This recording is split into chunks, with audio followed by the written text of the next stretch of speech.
Hi, I'm Tambry Harris, founder of Going Forward Survivors to Thrivers, and I am so happy to have Coach Maggie Kantz with us today. I think you know that Survivors to Thrivers was created to really create a community that is supportive of wherever you are on your journey. And we really want to just have positive voices that can share with you and give you hope and encourage your healing. And so Maggie is author of Owning Your Destiny, and she is also a relationship coach. And I'm just so grateful that you're able to be here with us, Maggie, to share a little bit about your story and to share some of your wisdom. Oh, thank you for having me, Timber. It's a pleasure being here. Yes. And I want everyone to know that we have a special treat because Maggie is our guest thriver blogger this month. We have started this year having guest thrivers really speak other voices into the community. So just really happy to have Maggie with us. So Maggie, can you tell me a little bit about your story, how you moved from survivor to thriver? Wow, that's a good question. Um, Moving from survivors to thrivers can sometimes be very challenging depending on where you are in life. Mhm. Because in my own experience, I realized that you have first of all to understand that you're a survivor in order for you to thrive. Mhm. And often people are in denial. And whether it's a voluntary thing or whether it's because we don't want to share a story in order to protect, the abusers. And I said abusers because in the process of being abused, um, there are other players, those who hide it, they're part of it. Those who suppress the fact that you're not allowed to speak, they're part of it. So it's really a challenge sometimes to identify how you go from one stage to the next until you do the work to get to know who you are first. And in my stage, I had to do a lot of work, a lot of work. So you said the first step is recognizing that you are actually a survivor. Mhm. What did it take for that realization to come up for you? um, Based on the learning and the training that I had, I realized that I did not meet the criteria to be exposed to anyone who was narcissistic, someone that had the potential to either physically abuse me nor mentally abuse me. I did not meet the criteria based on my own views on what it was Mhm. until I started doing the work. And it wasn't until my book was about to come out that when I sent my first version to my publisher, um, and then she returned it to me with some comment, and then I started reading it. I realized, wow, no, uh, this is this can't go out. Mm. I'm not ready to talk about this. I can't tell people about this. I never even told myself about it because what I said to her were lots of journaling that I did throughout the years. And these things were in there. Mhm. And I realized as I was reading them, oh my gosh, really? Did that happen to me? And then putting all together, um, understanding how we attract the people around us, and realize, wow, this is true. I have it in my DNA. Now I understand. When I said I knew back then, I didn't know. Mhm. When I left the first relationship where I was abused, I told myself, you know what? I know. I recognize the signs. That would never happen to me again. You see, at that time, I didn't know any better because I thought there was just one type of abuse. There's the physical aspect of it, you know? And so when I found myself in an abusive relationship where it was mental abuse, that was strange. What the heck? What is mental abuse? Who does that to people? How do you suppress someone by constantly knocking them down with words? Change their minds, their thoughts, the way they see life, the way they see themselves, that person, how he or she see herself. Because now you're no longer who you thought you are, or you were, but it's who this person has created to replace you. Because now all the positive things that you used to say about yourself, they turn to negative things because that's all you heard. Yeah. So you said you thought you knew, but you didn't know. How does that growing in your knowledge tie to the healing work that you were doing? Well, I think for me, understanding basically what each thing is. I'm someone who I love doing research. I'm always looking for things, and not understanding something will block me from moving forward. So it's important to know, to call things for what they are and understand, okay, well, this is where I am. What is it about me that got me to that space? And what is it that I need to do differently in order to not just get out of it, but to never get into it again? What is it that I needed to recognize? What are the signs? Because none of these people come with a sign in their forehead that says, okay, well, guess what? I'm going to beat you up. Or I'm going to abuse you so much that you're not going to remember your own name or remember the things that you've done in your past. I find that so many abusers, they use shaming as a way to silence us and really kind of control us. And so that's part of what I'm hearing is that, the abuse, that you kind of recognizing the shame that came with all of that and no longer listening to the lies that are being told. So you talked about knowledge and the fact that you like to research, but I imagine there is head knowledge and then there is heart knowledge. Yes. So was there heart knowledge that was happening at the same time? Wow.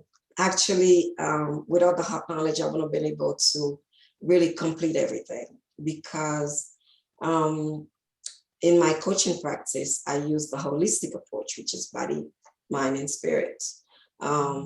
And I do that because I know you can't go through one without going to all the others.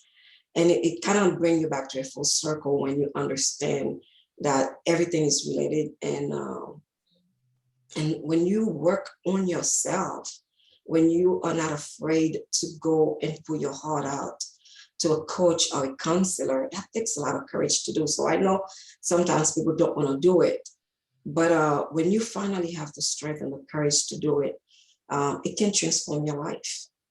It can transform your life and help you to understand and see things that you once were not ready to see.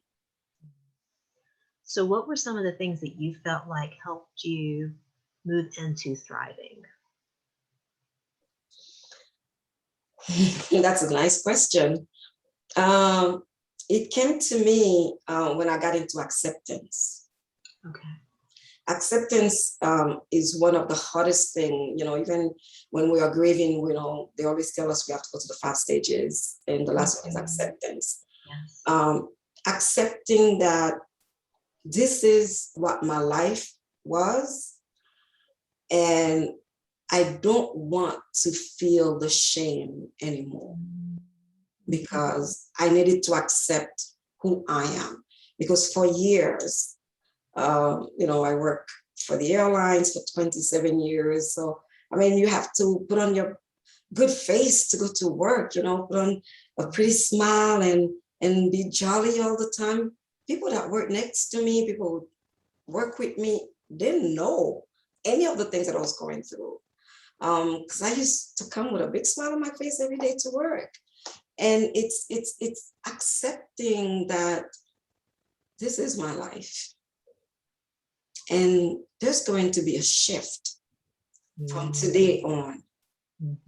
Because yesterday was who I was defined by my abuser. But today is who I am, because that's who I know that I am. And no longer allowing someone to define me was the big change for me. I love that. And I think about, a lot of times we'll talk about claiming your going forward story and claiming that next chapter. And so I'm seeing the header of that chapter for you, not allowing anyone else to define me. I am defining myself. That is so beautiful. Thank you. So I'm curious with the work, with the discovery, with the acceptance, with the claiming of you defining yourself. Talk to me about how that has led to your passion and your purpose in life now as you seek to help others.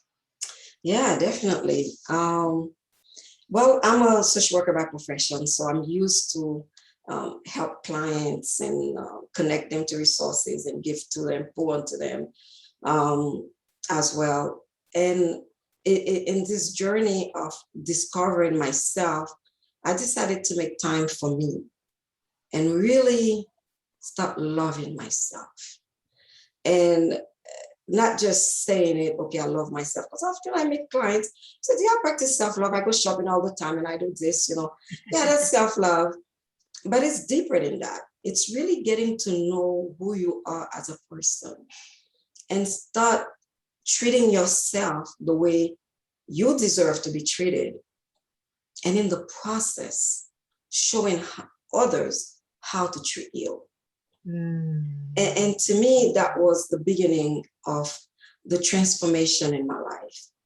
And also understanding, well, in spite of the challenges that I've been through in relationships, that eventually I do want to fall in love again. I do want to get married again. I do want to have that happy life with a companion that is compatible to me. And that's when I realized compatibility does matter. And I started researching onto it. And that is something I talked a lot about in my book, finding the compatible partner. But you can't do that unless you find yourself, right? You have to know who you are. You have to know what you want before you can go find it. So in this journey, I was blessed enough to grow. And when I say grow, I don't mean physically, I mean spiritually. My spiritual life changed. I find myself in a whole different place. And I encounter people that I never thought that I would have met. And I've learned so much. And in the process, I realized that I didn't go to all this for me to hold it all to myself.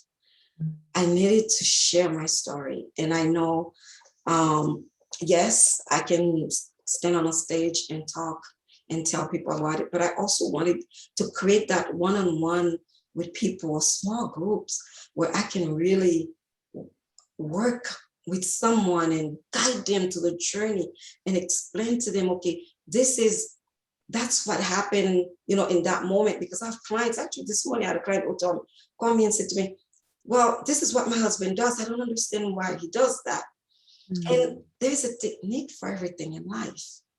And if you can learn these techniques, because God has allowed you to go to the journey, whether you found it painful at the moment that you were going through it, but then you take the lessons, then you incorporate them into your own determination to change lives. And then you teach them to others. So that's what I'm doing right now. That's my journey. And that's why I pull with no restrictions sometimes, because I pull as much as I'm allowed to pull. And I give as much as the person is willing to receive.